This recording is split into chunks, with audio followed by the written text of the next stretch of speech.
Hello and welcome to Shelf Centered. Here we are again.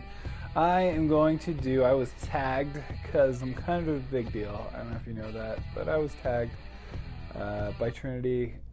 You got to see Portable Magic. If you don't know Portable Magic, great channel. Check her out. This is one of those fun tags that I'm addicted to. Like I said, I am a tag booktuber that tags and does taggings. That makes sense. Anyway, the fall book tag, or finally fall book tag, I think. Anyway, I don't pretend to know what I'm doing. First prompt. In fall, the air is crisp and clear. Name a book with a vivid setting. Well, this might be cliche. I don't know for this. This doesn't seem to be as much of a fantasy-specific tag, and we'll get to that. But I'm going with Wheel of Time. There's rarely a more vivid setting than the Wheel of Time. I could go with a lot of different things, but the whole Wheel of Time, I'm going with that as my one book. You heard me here. I get to do what I want. I don't know what I'm in this mood. All right, number 2. Nature is beautiful, but also dying. Name a book that is beautifully written, but also deals with a heavy topic like loss or grief. I'm going to go with Sword of Kaigen by Emma Wong. I commented in my video, my review, that it's pretty.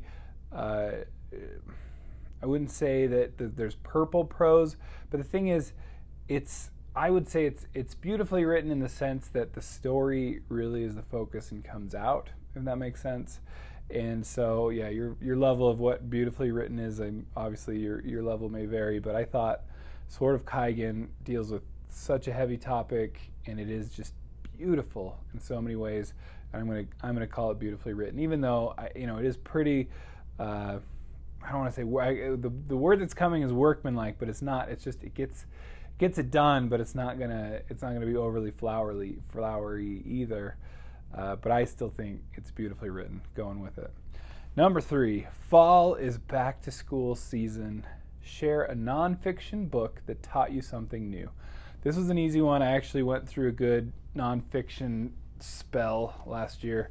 But the one I'm going with is called The Order of Time by Carlo Rovelli. I believe he's Italian. Blew my mind. Stuff like how the universe is still expanding. And it's like we always consider light speed to be like the fastest anyone can go, but if the universe is still expanding at it, and which means it's accelerating, like at one point it gets past the speed of light because that's just a standard speed. Anyway, boggles my mind, but it's like just stuff like that. The fact that there's no present time in the universe, I feel like it's a great book for people that love science fiction. Because of all those physics is nuts, and I love. There's this meme I hope I can find, but it's like, we've pretty well understanding. We're understanding science pretty well, except for really big things, really small things. And it just goes through this list. I'll hopefully find it. Anyway, that's what I feel about it. All right, number 4. In order to keep warm, it's good to spend some time with the people we love. Name a fictional family / household / friend group that you'd like to be a part of. This is going to sound crazy, maybe, but I love the quartet in the Dark Tower.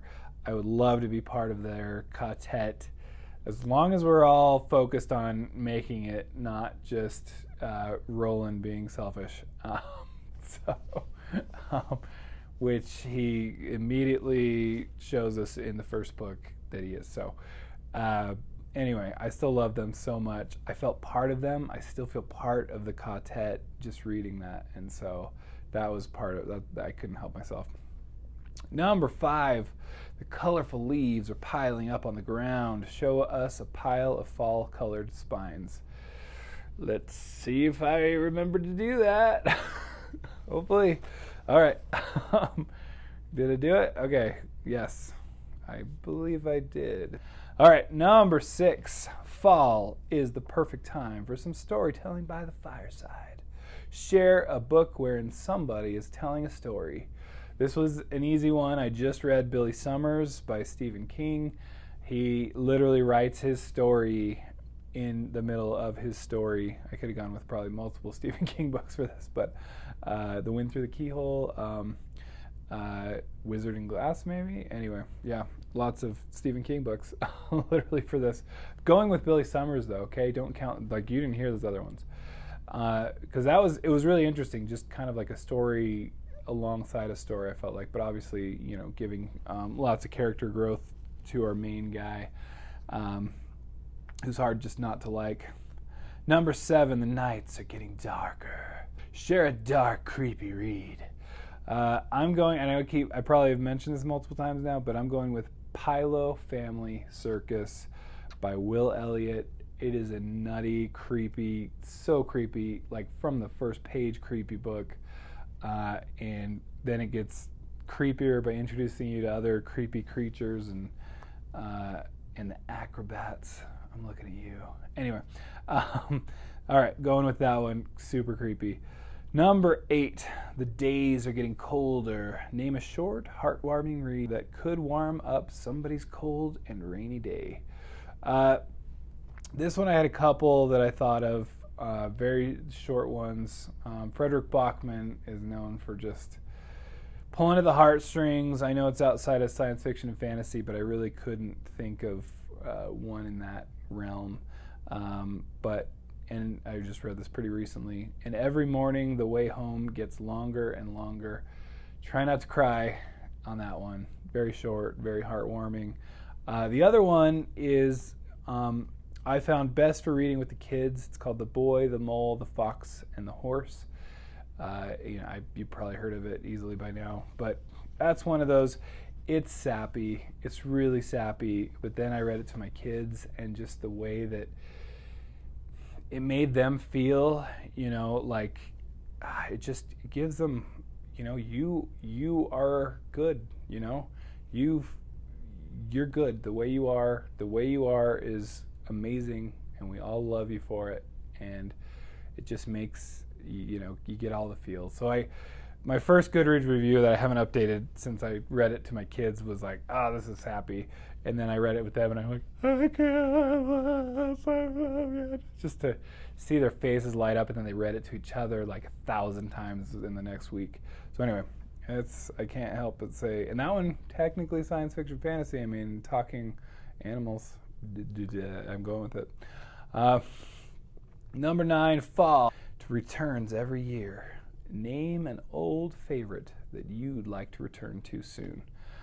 This is a little bit of a cop-out, but it actually has been, it's been like 10 years since I reread Lord of the Rings, so I have been kind of itching to reread yet again. That would be the 3rd time.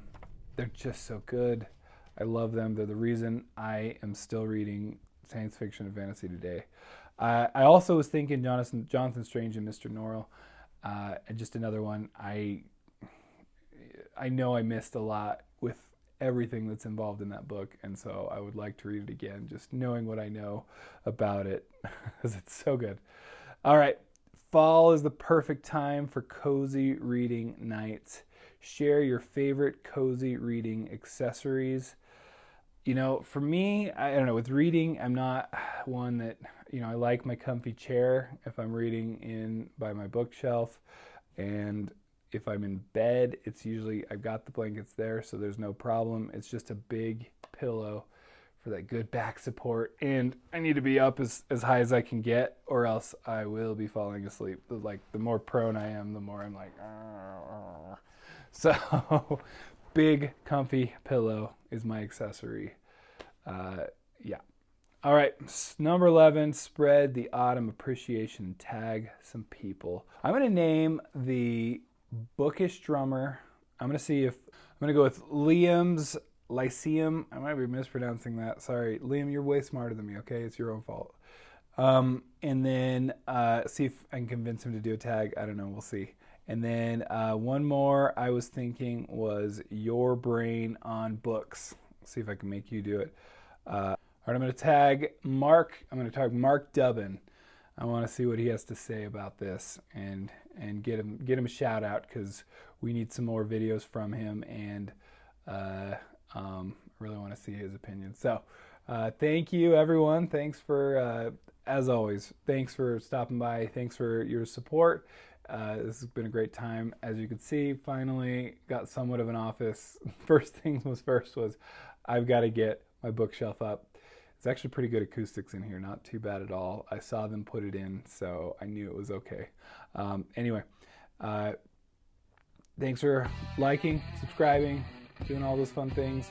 Comment, feel free to watch the video too, but I guess you might have made it here. So thank you, and we'll see you next time. Bye.